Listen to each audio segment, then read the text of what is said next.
One example that one of the startups in our consortium uses is this use case where you have a wish list, and say it's a wish list of books, and you're moving about the world, and the wish list is something that's private to you. It's in your personal data store. Your phone knows where you are, and then how do you get notified that there's a book in a bookstore 100 yards from you?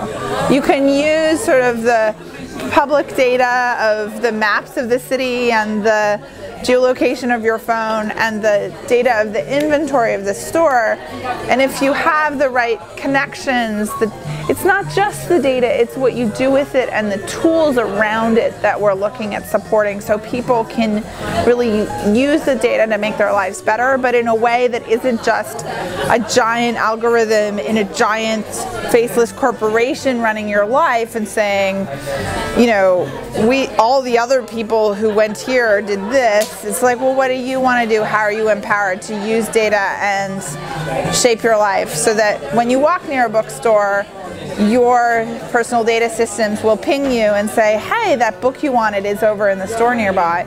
But maybe if it knows you're in an emergency and rushing off to do something, it doesn't bother you, right? So that kind of use case is really interesting for the future of how we can use data to make our lives better and not have it be more creepy too.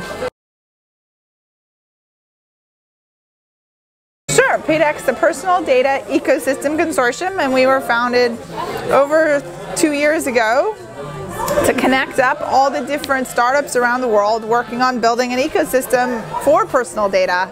I think there's 5 companies based here in the UK. Mydex is one of them, and about 6 in continental Europe, and then the rest are currently in the consortium are in North America. We have about 40 companies, and we're really looking to connect with other UK and European companies so that we stay balanced. About half, ideally we'd be half North American and half European, UK based. It's PDEC, so Personal Data Ecosystem, and then 2 C's after the dot. We are on Twitter at Personal Data, and I'm personally on Twitter, probably tweeting more often as @IdentityWoman.